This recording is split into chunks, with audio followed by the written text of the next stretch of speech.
ઘટના બાદ તંત્ર સફાળું જાગ્યું છે। સુરતની સ્મીમેર મેડિકલ કોલેજ દ્વારા હવે મોટો નિર્ણય લેવામાં આવ્યો છે કે કોઈ પણ વિદ્યાર્થીનું રેગિંગ થશે તો તેના માટે તેના એચઓડી પણ જવાબદાર રહેશે। એન્ટી રેગિંગ સ્ક્વોડની સાથે એચઓડી પણ જવાબદાર રહેશે। નવા વિદ્યાર્થીઓને શરૂઆતથી નિયમોની જાણકારી આપવી પડશે। ફરિયાદ મળે તો તાત્કાલિક અસરથી કાર્યવાહી કરવાની રહેશે। ડોક્ટર હર્ષ પંડ્યાના મૃત્યુ બાદ આત્મહત્યા બાદ આ મહત્વપૂર્ણ નિર્ણય જે છે એ સુરતની સ્મીમેર મેડિકલ કોલેજ દ્વારા લેવામાં આવ્યો છે।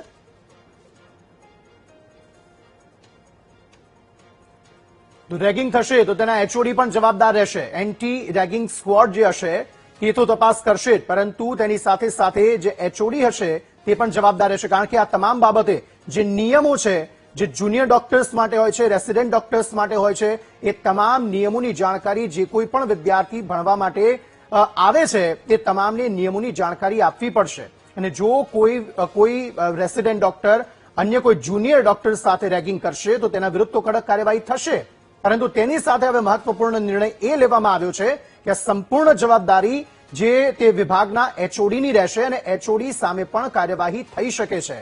સુરતની સ્મીમેર મેડિકલ કોલેજ દ્વારા આ મોટો નિર્ણય લેવામાં આવ્યો છે, કારણ કે ડોક્ટર હર્ષ પંડ્યાના આત્મહત્યા બાદ સમગ્ર રાજ્યમાં એક તરફથી જે જુનિયર ડોક્ટર્સ છે તેમના પ્રત્યે સંવેદના લોકોમાં વધી ગઈ છે। જે રેગિંગ સતત થઈ રહી છે જુનિયર ડોક્ટર્સની, તેને લઈને ચિંતા પણ વધી છે। તેવામાં એક મહત્વપૂર્ણ નિર્ણય જે મેડિકલ કોલેજ છે તેના દ્વારા લેવામાં આવ્યો છે કે હવે એચઓડી પણ એટલો જ જવાબદાર રહેશે જો કોઈ રેસિડેન્ટ ડોક્ટર અથવા તો જે સિનિયર ડોક્ટર્સ છે એ જુનિયર ડોક્ટર્સની રેગિંગ કરે છે તો।